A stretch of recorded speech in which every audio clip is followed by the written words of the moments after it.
Hi, everybody. I'm Matt. And I'm Dean. Welcome to another episode of The Real DMV, your backstage pass to all things film-related in the D.C., Maryland, and Virginia area. Matt, before we get started, I just kind of want to bring to attention, our whole purpose here is to highlight the DMV area, actors in the DMV, productions in the DMV. So I just wanted to point out a couple things. I'm going to be attending a movie premiere in Aberdeen, Maryland on February 9th, tomorrow. Of course, this will be out in a couple days after the premiere, but it's for a film called Secrets of Havre de Grace, which is in Maryland. I've never been there, but I've been hearing about this project for a while through a couple of the cast. So it stars Carrie Bibb and Kim Starks. Carrie goes to the same place that we go to, Capital Coaching. I've had the chance to work with her. She's phenomenal. Kim Starks, I've had the chance to work with her on the next production I'm going to talk about called Fair Rain. Fantastic people. Story centers on Emma, a writer who moves to a quiet town but is haunted by eerie events in her new home. A hidden room reveals clues about a missing girl, drawing Emma into a dangerous mystery. Those are always fun. Sounds interesting. And the film was written by Donnell Robinson Sr., also from the DMV, and was filmed in the Aberdeen, Maryland area. So shout out to them and Donnell. Maybe we'll get you on here pretty soon. The next premiere upcoming is March 9th, and that's for a project that we've talked about a couple times. We're going to have some guests coming on in the next couple of weeks that'll talk more about it, but Fair Rain was filmed entirely in Manassas, Virginia. I think Cinema Arts in Fairfax is the movie premiere on the 9th. You may still be able to get tickets. We'll put the link below. Fair Rain is set in a dystopian future where only government-approved religious materials will be available to the public. Anyone who goes against that is seen as subversive. The film stars several people, including Michael J. Patterson, who I believe our next guest was able to work with on a movie called Imposter Pastor. We'll talk a little bit about that. Michael was just on Law and Order maybe a month ago. Yeah. We'll talk to him about that. Suzanne Neff, who primarily does faith-based movies. I've been in one with her and done a couple things with her, and we'll have her on the podcast as well. Creighton Spade, Patrick Van, and maybe me. Maybe you'll recognize somebody in there. I think you might have a pretty decent-sized part in that one. I was in it for a couple seconds. Yeah. But filmed entirely in the DMV. The cool thing about that is we were able to film in the woods next to a church. They had built a haunted forest thing with a school bus that was turned upside down, some old junk cars, and Very cool. yeah. But they had to, and they ended up having to remove it all during filming. So if you see it and you notice the sets, none of the sets that look like they were built specifically for the movie were built specifically for the movie, and they've been since torn down. So that's kind of a shame. It was a great looking set, filmed over the summer on the hottest days there could have been. So, but let's get back to the main attraction here, because I'm pretty excited about this guy to my left, and he's also staring daggers at me. I think he's going to hurt me if I don't introduce him here pretty quickly. So our next guest has worked with people such as David Koechner, Jim Klock, Jeff Ross, Frankie Muniz, Mayim Bialik. He just had a film released recently called Like Father, Like Son. Dermot Mulroney, Jim Klock, Vivica A. Fox. Some big names. Couple names in there that everybody's familiar with. He's also a musician. We'll talk more about that. A worship director and a cigar connoisseur. You know him, you love him, Mr. Jonathan Shores. Hey, yeah, that's what I'm talking Hey, about. guys. Well, thanks for coming. No, thanks for having me. Sorry, I should have warned you about that. Did you worked out this morning? Oh, yeah, in the driveway before I came in, Quick, though, I got to shout out Aberdeen. Maryland. I grew up there. Oh, that makes sense. I grew up we there. were talking about Baltimore earlier before we got high school. Yep. Very But you're nice. from Fredericksburg now. Now I live in Fredericksburg. Have since 07-ish. 07. Yeah, Okay. yeah, so What for led quite you a to while. Fredericksburg from Aberdeen? Great question. Friends from college. Had a job with a contracting company, we would drive around to Home Depots and we would redo their, all the beams and wood that they use to display all the products. We'd come in and tear it up, restack it, and make it look all nice. And we found ourselves driving. My best friend that I've grown up with my whole life, he and I worked together in that job. Bad combination, but it was so fun. We would drive everywhere, and they started sending us to Northern Virginia, and they were like, we need people that can just go to Northern Virginia all the time. And we're like, well, we'll move there if you want us to. And they were like, yeah, it sounds great. So we moved here because we already had friends we were coming to see basically every weekend. So we got here, we were here for about a month, and the contracting company had one contract, and that was the Home Depot contract, and then they lost that contract. Oh, no. So we were here, and I've been here ever since. Well, that's the spirit of this podcast. The DMV area is big but small. Yeah, yeah. And Matt, one day when you have friends, maybe you might move to where they are. Let me know when that happens. Let me know. I've been trying. So, but you've been able to do a lot of really great projects. And you have to start somewhere. We've talked about that on this podcast. What was the impetus for all of this? What started it all for you? Was there something one day you just woke up and said, I'm going to do this? Or was there a seed planted somewhere? Oh, seed planted, probably back in Aberdeen. Okay. Back as a kid, doing church plays. I remember doing church plays as a real young kid. You'd have a line or two.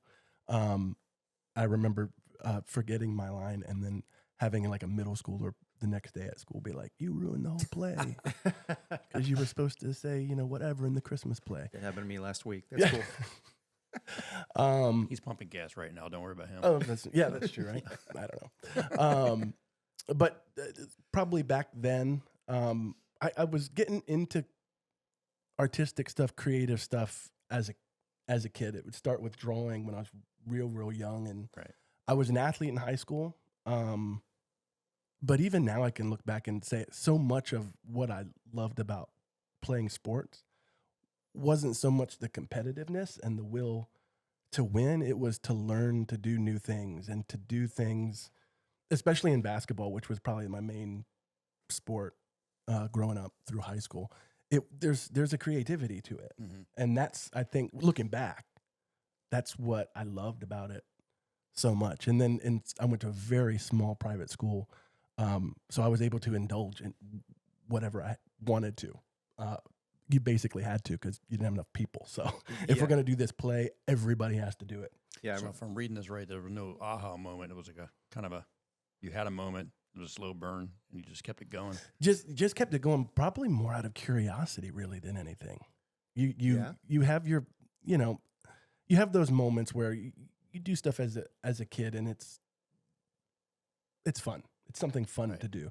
As you get older, and then as I started to explore and discover that there's some sort of creativity inside you that needs to come out, you're looking for ways for that to come out. So I think when we were talking backstage, you mentioned there was maybe an aha moment when you were on stage and you heard that first applause. Oh, sure. High school play. Yeah.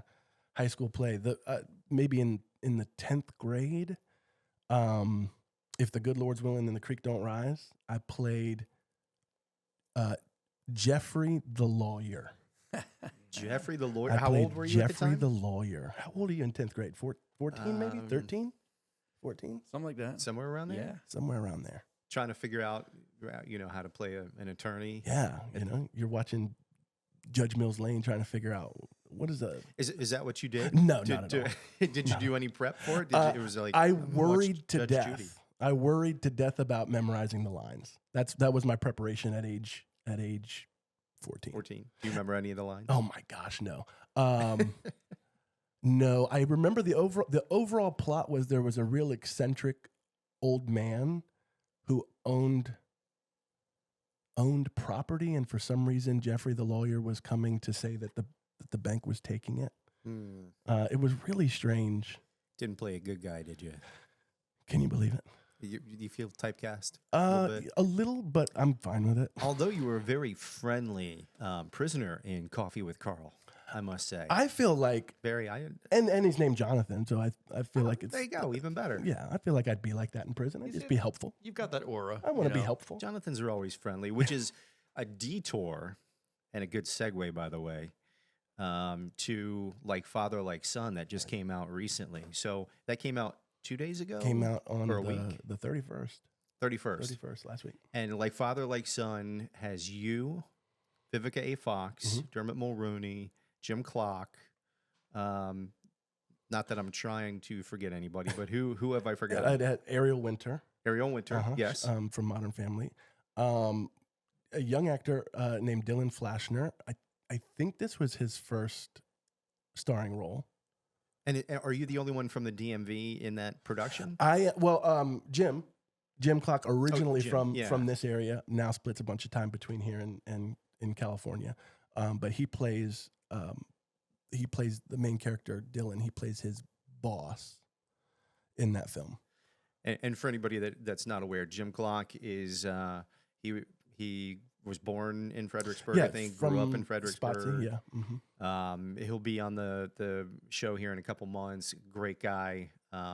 He's been in a bunch of things. We'll definitely talk more with him in the future. But did he? He's a writer, director. Did he write this? No. Okay. No. He was a producer on this. He was a producer. Okay, so he had more of a function than just acting. Yeah, because he's a very creative guy too. So it seems like he's got a lot of irons in the very fire. creative. Yep, that's the perfect way to describe him. Yeah, but so are you, because you do a lot of the music, you do the acting, worship directing, and probably the hardest thing, being a cigar connoisseur. I think the term is aficionado. Aficionado. It takes a lot of time to call yourself that. Yeah, a lot of practice. No, I'm gonna have to look up that word. That's a big word. But how did you get involved in this project? Like Father, Like Son. So Jim, he teaches a class out in California, when he's there and everything.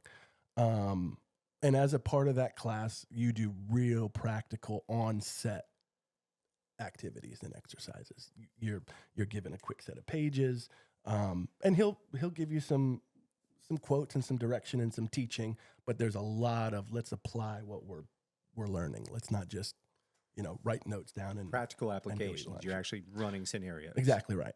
And I wasn't able to take the class, but what I would do is I'd zoom in if I could. They would they'd be gracious enough to set a computer up, and I would just be there and listen. And they would still put me through all the interactive stuff. It might be an improv game, might be scripted work, whatever. And so on this occasion, he likes to do this. On this occasion, he gave an exercise, but he had a production partner named Luke there during the exercise. And in this case, it was a scripted work. You're given it 5 minutes, memorize it, come give it, take a director's note, do it again. And I did that, and they were on the other side of the camera, and they said, "Hey, great, here's a director's note." The scripted work was a eulogy. I was giving a eulogy at a coworker's funeral, a beloved coworker. Give the eulogy. That was great. Are you familiar with the film Old School? Sure. Wedding Crashers? Yeah. Blue. Do this like it's in that, was the director's note. That's funny. Okay. Boy Blue. Literally, you have 2 seconds, and you think, what does that mean? And a lot of the daily work that I try to do that's been inspired by those classes is preparation, your actor prep. Right. And that's where you use that actor prep. It's like a tool belt with just a bunch of tools in it. And when it comes to what are you going to do when the director says, "That's great, now do this." Well, you don't have time to, give me 10 minutes. No problem.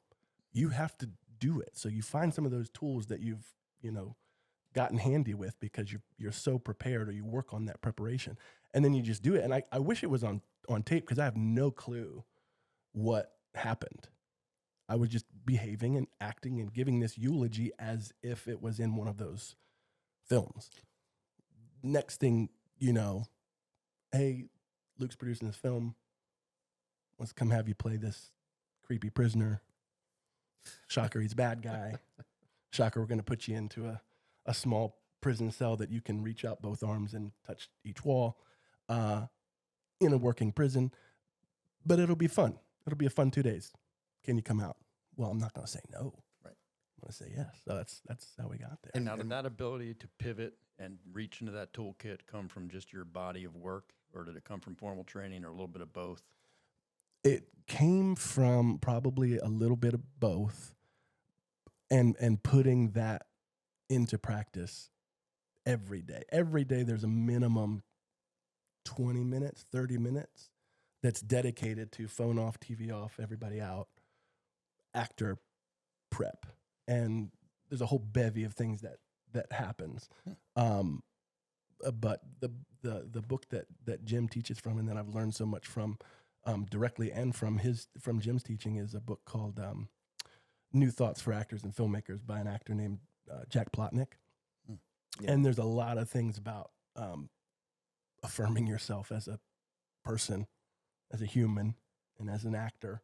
And it just gives you a bunch of different tools, and it's working with those tools like you would if you wanted to be a woodworker. You'd get out there and make sure you had those tools in your hands every day so that you are, efficient with them. Well, Dean, he touched on something that you and I talked about in our intro, which is that when you said affirming yourself, we talked about imposter syndrome. And, I've got a ton of that. I'm very new to this, by the way. I started in this past September. Wow. And so, I haven't yet embraced that I'm an actor. And I think you had that moment where someone said, no, you need to say it. And, I'd like to hear your thoughts on that too, Jonathan. But yeah, that's kind of what I took from what you just said about the affirmation piece. Yeah. And I think that's important for everybody to hear, because there are a lot of new actors. I mean, look, a lot of people watch TV and they go, oh, I could do that. And yeah, you probably can, but it's not as easy as it looks. And then after a while of you're saying the lines, you're showing up on set, or you just get a simple project to do. Are you going to be able to say the lines with conviction? Are you going to be able to know exactly how to work for placement? How do you start in this? And so it's a very good thing for actors new and old to just hear that from other people. Of course, so far it's just been myself and Matt talking about this, but from other people that it's a process. Yeah, it is. And as with probably almost anything, you can look at it, and in your living room, you can do it. The stakes just get higher the further and further you go down that road. Right. And, because the three of us can watch a movie and go, we can do that. And we can hone our certain skills. And we probably could. We probably could do the best with what we can with our iPhones and no money and, a couple YouTube watches on lighting and sound and stuff. We can give it a good effort. But there's so much room to cover to really become efficient and to really become, effective as a filmmaker or as an actor. Yeah. Right. Yeah. And there's a lot of stuff that comes with it. One thing Jim always says, and it's just become part of my conscience. Every level's a new devil. There's something to contend with. Oh, I like no that. matter level's a new what devil. you do. Yeah. like You'll have him on here and he'll say that, but you tell him you heard it from me. Every level's a new devil. It is, as soon as you gain, Jimmy said it. as soon as you gain the confidence at one thing, that puts you at another level. It doesn't matter what it is. If you freak out about memorizing, which is what I did in high school theater, and which is what I think most people do. If I said, hey, tomorrow we're going to shoot this, it's just you guys, it's 18 pages, your character 1 and your character 2. The first thing you go is, crap, how many lines do I have? Yeah. I got to memorize this by tomorrow. And that kind of preparation and a lot of the teachings from Jack's book help you kind of deal with some of that. But let's just say that's your big vulture, is what the book refers to him as. As soon as you get to a place that you're confident in your memorization, well, there's going to be something else. Yeah. There's going to be, you might have succeeded at that level, but now there's something else. Now there's Well, the truth is you don't have to be word perfect. So you did a great job memorizing every word and every punctuation in your dialogue. But now you're just reciting what somebody's written. Now we have to act it. Now start blocking, tasking, moving. That's right. And it Level, pops level, right out of level. your brain. Right. And then you're on a TV show or you're on a movie where somebody's money is at stake here. Right. So, hey, guys, we don't have 20 minutes for this scene. Time is You've money. got 8. Go do it. No, there's another level. There's another vulture. There's another, negative thought that could get in your head and affect the way that you do things. So that preparation is all based on how do we get rid of those negative voices? How do we get rid of those vultures? How do we present what we do? That's good stuff. Now, when you go to memorize, well, when you're on a set, what's a time on set where hardly any of the dialogue that was written came out that way? Oh my gosh.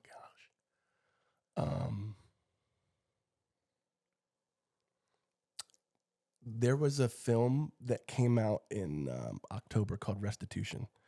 It was a film with a good friend of mine named Coel. It is a sort of a thriller, horror. The two of us are locked in a cabin and we have to figure out who's lying and who's telling the truth. She's accusing me of some pretty bad things. There were blocks of dialogue for my character, whose name is Darren. He's when we see Darren, he's getting pushed and duct taped to a chair, and he's trying to plead his case, and he can't move. The only thing he has is his voice. There are just blocks and blocks and blocks and blocks of dialogue, and monologues, you would say, or almost. 2-paragraph monologues where then she might respond with, "Is that right?" Okay, And then boom, here we go again. Right. And what you have to figure out is what is being communicated between the two of them. Right. Yeah. And this is a very cat and mouse situation. So if you see the film, there'll be moments where you go, "Oh, he's right. He's telling the truth." And in the next moment you'll go, "Oh, he is lying. She's right." But it's this very cat and mouse thing. And so that is what we're trying to portray to the audience. She thinks she's got me right where I want her, but do I have her right where I want her?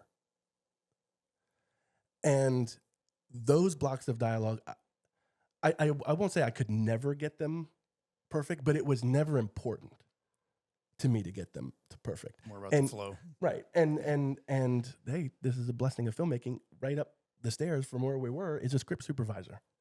And her name was Brooke. Shout out to Brooke, because Brooke would say, or shout out Brooke, because I would get done this whole thing, and everybody's so quiet and everybody's looking, and most people haven't read this. They don't know if it's word perfect, but she's up there with the script, and he talks. Everything simmers down. Okay, cut. And I'll go, "Brooke, how do we do?" She'll come downstairs with her little iPad. "We missed this, and we missed this, and we missed this."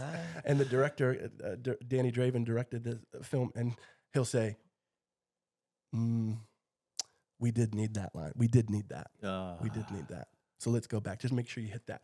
So then you're doing something completely different, because you're not reciting what you just did. You'll do something completely different, but you'll make sure you hit the comment that's important to the story. highlight. Yeah. And everybody will calm down. Okay, cut. "Brooke, how do we do?" Brooke, come down. You got that? You just missed that. Danny looks over. "Okay, we're good. Move on." Now I've done a deep dive on your filmography, if you will, on IMDb, and it goes wide and deep. What's a funny story? What's the funniest thing that's happened on set to you? Oh my gosh. Or maybe the worst. Let's start with the funny. The funniest thing that has happened. Or a prank, or maybe even a blooper. Well, we have a bunch of bloopers from that film, Restitution, and it usually dealt with some sort of line being missed or something having happened there. 50 takes of Brooke going, You got some. Shark Waters. Something had to have happened on. Shark Waters is great. Shark Waters is fantastic. It's an asylum film, and so they're very special effects driven. So it was about these crazy sharks, and the the story of it is crazy enough. We filmed like whatever it was, 150 pages in 8 days or 7 days or something like this, down in Tampa. And we were on a boat, for 10 hours, 8 to 10 hours a Sounds day. horrible. Just out in the harbor. Miami. At like the first 3 days are like, man, we're living like rock stars. And then the rest was like, I'm seasick. yeah, I got to get out of the sun. This is nuts. Water again. And we were so amped up. And somewhere early, like day 2, some folks who I still consider great friends, the other actress, Megan, a friend, Michael Ray Anderson, who's from North Carolina, and the director, Jaden, we kind of teamed up and we're like, hey,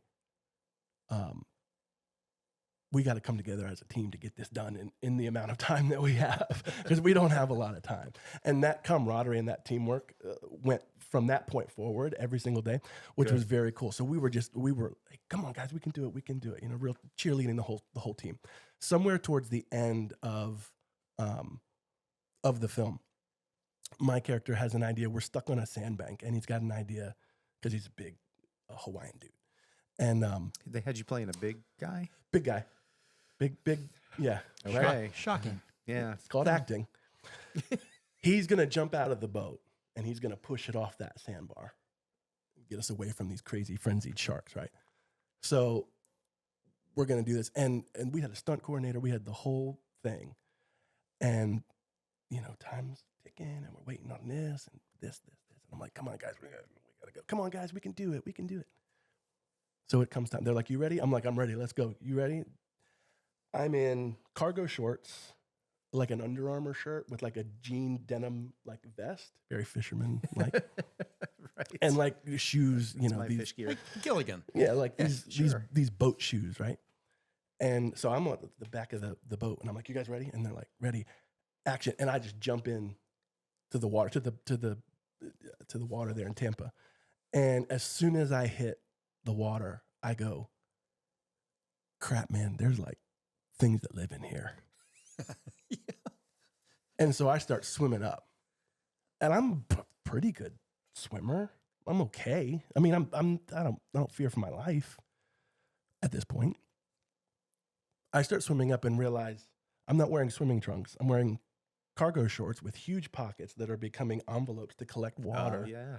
It felt like I weighed 600 pounds. Everything I have to get up. I pop my head up in the water, and everybody's realizing this is not a good idea. The water is taking him this way, away from the boat, which is going this way, and all the crew and all the safety measures. And I look up, and we had, for the camera, there was this little dinghy hanging off the back of the boat. And I'm like, this is no problem. I can go for this dinghy. I was the only one that thought there was no problem.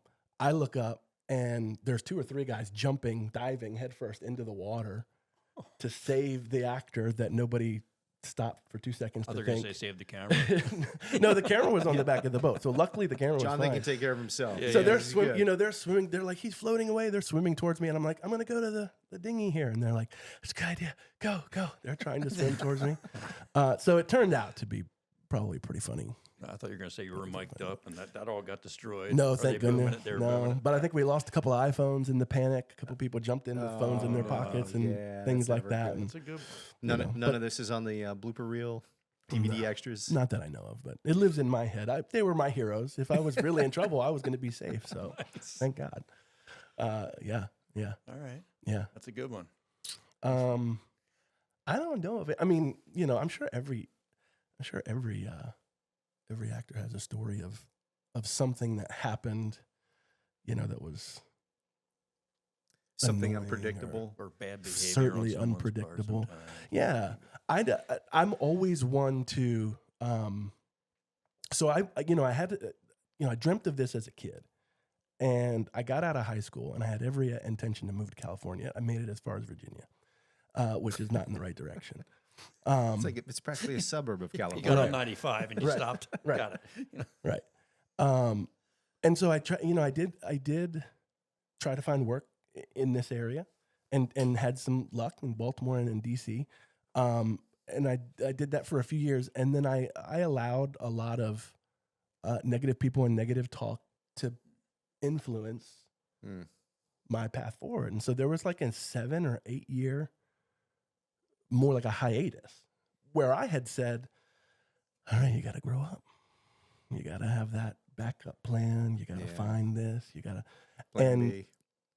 What happens is, while you're doing plan B, that creativity that was all a part of plan A, at least for me, just gnaws away at your insides. Yep. And you got to find something. And that's where I found the guitar, and that's where I found songwriting, because it had to come out somewhere.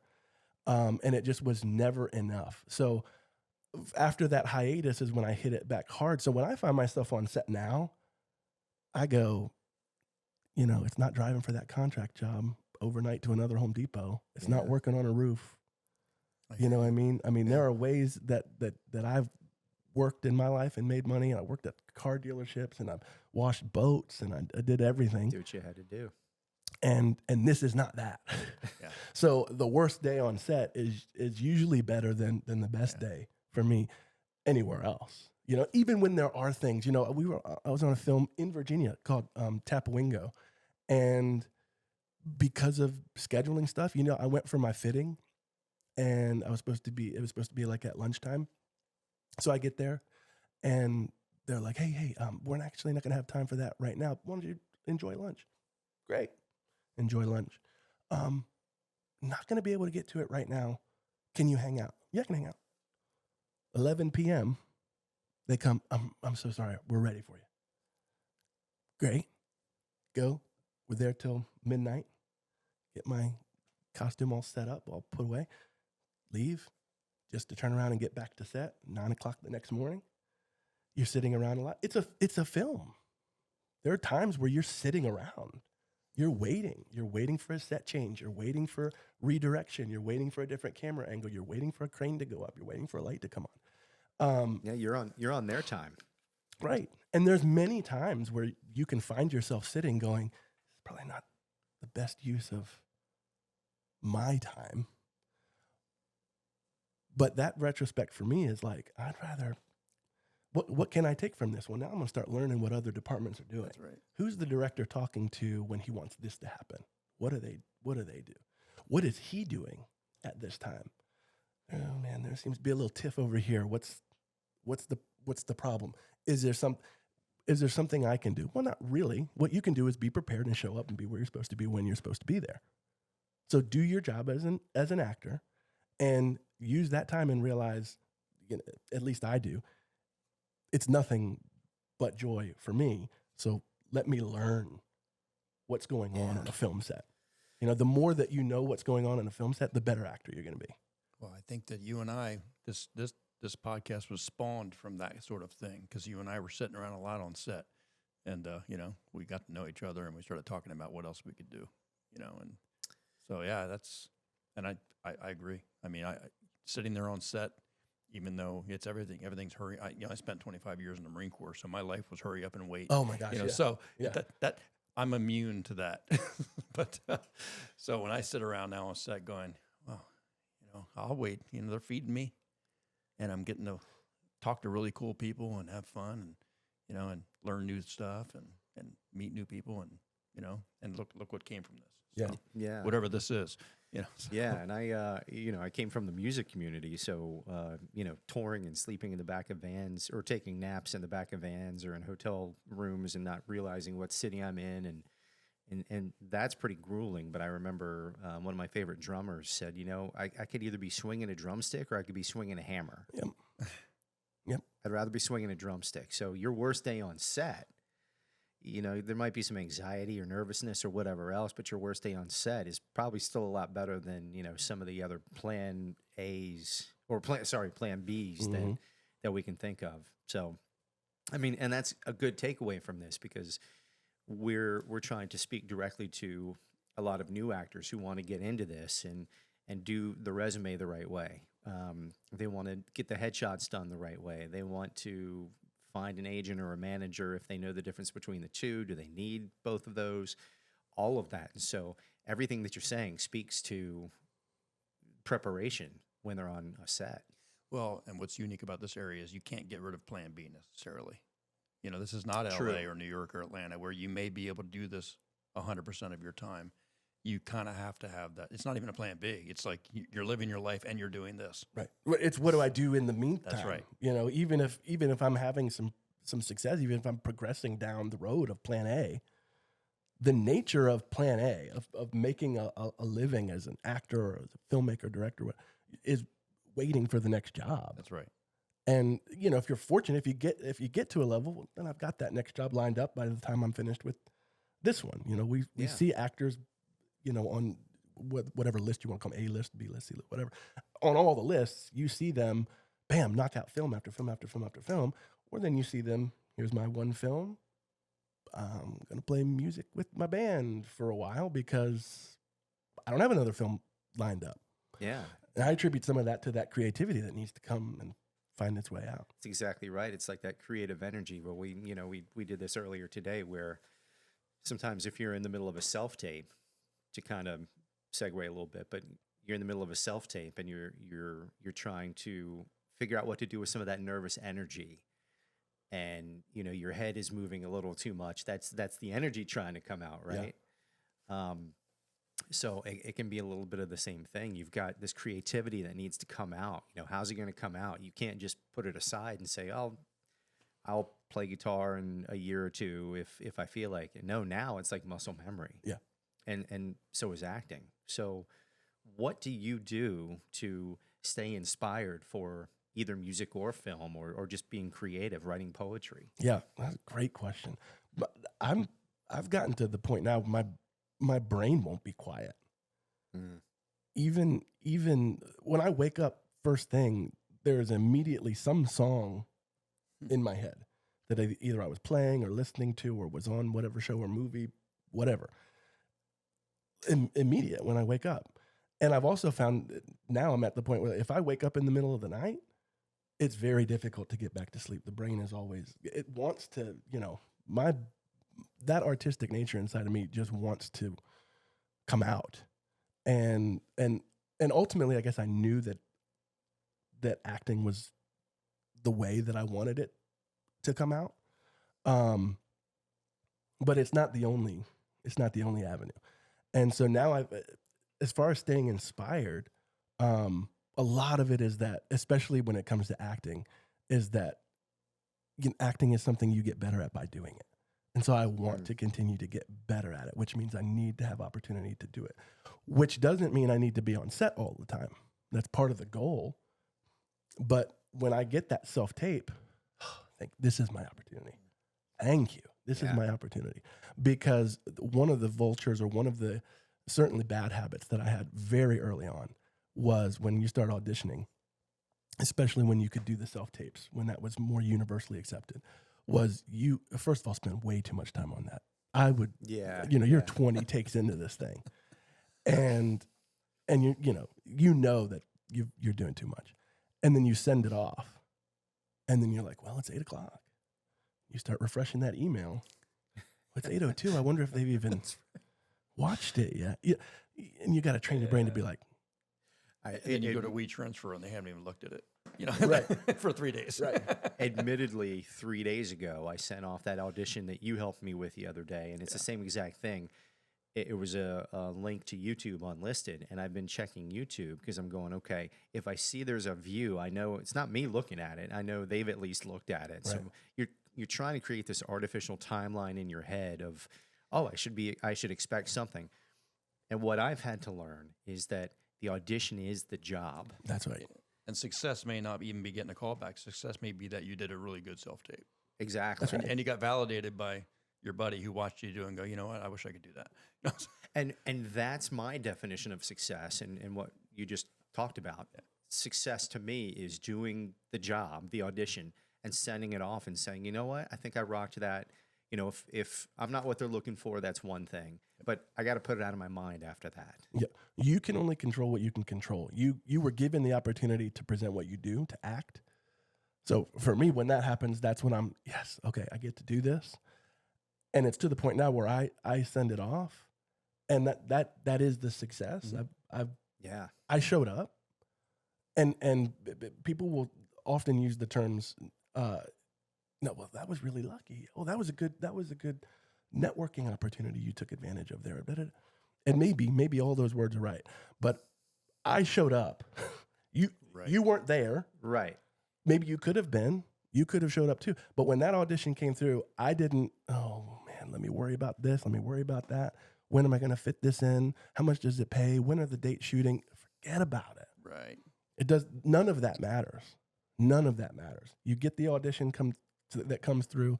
You got your self-tape stuff ready. You're prepared. You do your actor prep. You know how you're going to memorize. You know how you're going to approach this. You're going to behave like it's really happening to me for the first time. You present what you do. Now, I might do three takes of something, especially because maybe there was a technical issue. I might do 3. I'm probably not going to do more than that. And I'm going to either send it to my agent or send it to my wife and say, which one's your favorite? Just put a heart on it and I'll send that one through. And if I hear back, and I hope to hear back, like I want to hear back.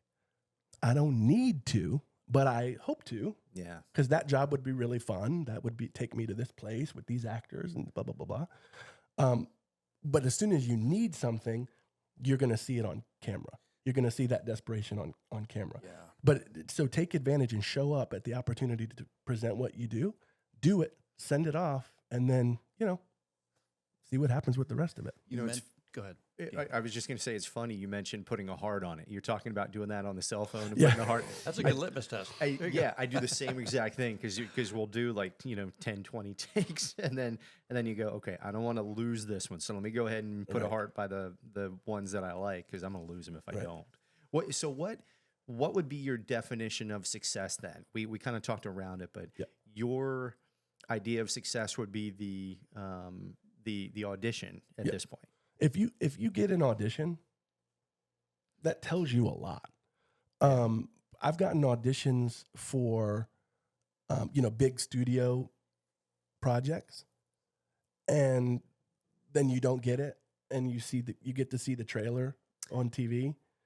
Yeah. And the first time you think that, you go, oh man, dang, I auditioned for that part, didn't get it. But now I go, oh dang, I'm in the game. Yeah. Because that very easily could have been me during the, basketball game and everybody's watching this trailer for the Peacock movie or whatever, So now as soon as you get an audition, the affirmation there is I'm in the game. I got to get to work. And the funny thing is, I was talking with somebody about this yesterday. There was one of my favorite TV shows I got to audition for. Just to get in the room with the casting director was a big thing. And I won't mention the show. They're still taping it, but it's one of those things where I saw the episode that I auditioned for, and I went, oh, well, now I understand why I didn't get it, because it didn't have to do with me and my ability not to act or whatever. They wanted a different version of what I was doing. Sure, had nothing to do with me. I didn't take it personally. And that's control the controllable. Right. And that's step one. First of all, don't take it personally. Because if something's done to you personally, first of all, you're never going to know, and it's none of your business. So let that be what it is. But there are so many decisions that get made on the casting. Once you submit that thing, so much of it is out of your control. Yeah. So what you can control, just work the heck out of that, because you don't know. They might be like, you could be pinned for several things. Hey, you're pinned for this CSI. You're pinned for this. You're pinned for that. But what happens? Well, you were pinned to be the older brother, and they cast these people as the parents, so you don't look believable as their son, so they're going to go with somebody else. Right. Or we cast a big dude in this role and instead of this one, so we're going to make this one different, whatever it is. Different age, different whatever. Or simply, if it's a comedy, they always say comedy is contrast. So, if, Roman Reigns and I were in a scene together, it might not be that funny. We don't really contrast. We're more similar than we are different. So they'll put, a scrawny, 5-year-old in the scene because that's going to be funnier. Comical. You didn't have control over that. The casting could have loved you. One of the producers could have loved you. You have no idea. So when that stuff goes out, I always think, I always think, man, whatever decision gets made, it's not going to be because they watched the tape and thought, gee, that guy was unprepared. We gave that guy a week and this is what happened, Yeah. You mentioned your agent. Yeah. So do you have an agent and a manager, both? No, I just have an agent. Okay. For now, LTA out of New Orleans. Okay. Shout out to LTA. Yeah, great. When did you get an agent? And what drove that decision? Probably. When did you know, or when did you think you know? Because there is no right or wrong to that, right? You needed one, No, there's no real right or wrong. I mean, I did it on my own as far as submitting myself for roles, and I would book them, or I'd get callbacks and I wouldn't book them or whatever. But having an advocate is just it's one of those levels. Yeah. You're raising the level because now you have somebody who has resources and who has relationships that you don't have. So LTA represents the whole Southeast. So, they can look at something in whatever, South Carolina, New Orleans, whatever. And I don't know the casting directors. I don't even know that those projects are going on. They might not hit the breakdowns that we have access to. But they might get a call at the office and say, hey, can you send us 3? We need, whatever, a bodyguard.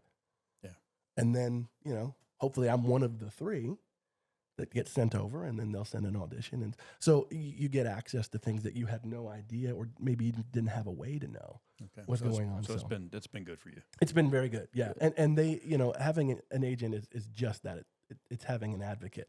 I just got a text from her the other day that said, call next week and let's strategize. Oh, So I like it. It's somebody that you can talk to, They're and you working can with you. Yes, and you can say, this is what I really want. I really want to be, a superhero. I really want to blah, blah, blah, blah, blah, blah. I want a cowboy or whatever. I really want to do those things. And they can say, okay, if anything comes in, I'll put you in for it. There's none of that's going on. Here's some options, blah, blah, blah. You ever get pitched for the nerdy guy or the wimpy guy No. or the tiny guy? No? Okay. No. I just hate that you're pigeonholed into like the big brawny. I know. You heard about the audience we're trying to speak to here, whether it's the Yeah. new actor or the experienced DMV actor, or maybe the actor moving to the area. What's the, I want to give you the last, minutes here to talk about what are the lessons learned that you, looking back, you would have done differently, or what would you tell somebody starting out?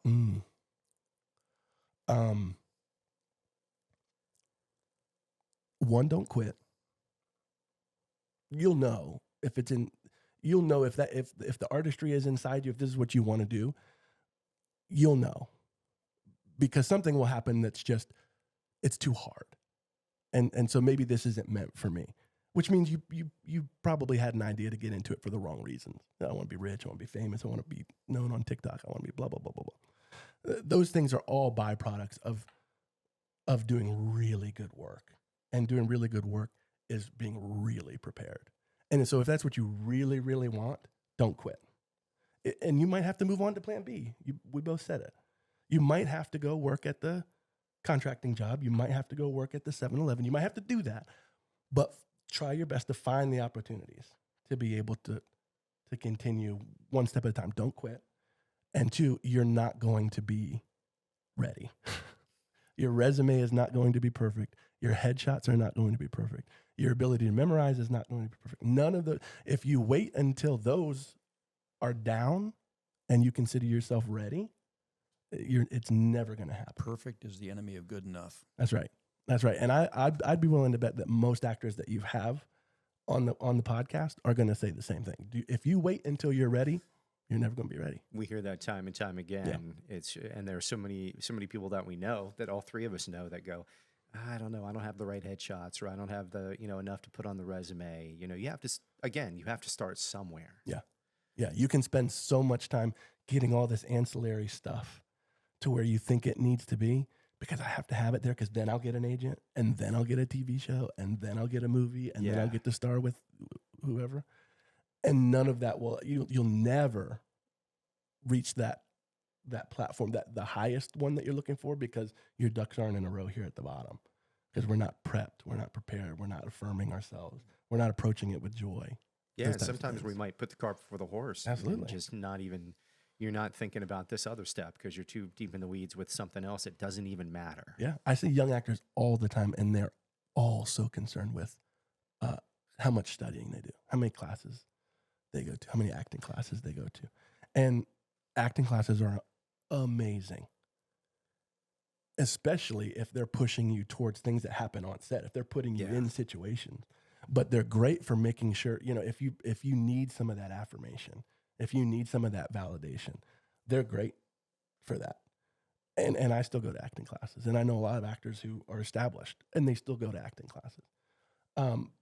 But if you're waiting for that acting teacher to tell you, hey, you graduated, congratulations, you're an actor now. Yeah. It won't happen either. That won't happen either. Never ending. Dean, any final questions for Jonathan? Aside from the questions that we've asked him for the past 40 minutes, we're going to talk more about this off camera and just more in general. I think you've given everybody a lot to digest because I know that there's a lot to cover here, a lot to unpack because you've done a lot of stuff. I want to have you back on so that we can continue the conversation. Yeah, that'd be fun. We just try to make it, hopefully under an hour if we can. But it's tough because we're in the middle of a deep conversation here, and it's going great. Yeah. But are you on social media? Is there a place that anybody can find you? Do you have a .com, a website? You've got IMDb. Yeah, IMDb, and then as far as social media, Instagram mostly. I've got a next podcast type of story about my family situation. Long story short, I got to meet my biological family going on 2 years ago now. Oh, fantastic! Yeah, so there's a lot of crazy stuff, but on Instagram, Shoresy Taino. Taino is the native tribe from Puerto Rico. Okay. So you'll see that with a Puerto Rican flag because we have to have our flag on everything. We'll put those links in the description. So does Maryland, by the way. That's true, which is why it was a perfect marriage because I've got Maryland flags everywhere and Puerto Rican flags everywhere. All right. So Instagram, no Facebook. Not really. Facebook is to keep up with that family in Puerto Rico. Yeah, mostly. Gotcha. And IMDb. So, IMDb, like father, like son. Look out for him, Jonathan Shores. Fantastic, man. Thank you, guys. Thank you for being Pleasure. here. Thank you, man. Remember to like and subscribe. We're going to put Jonathan's Instagram in the description. Like, subscribe. We're on Facebook. We're on Instagram, YouTube, and we'll see you soon. I think that's a wrap. All right.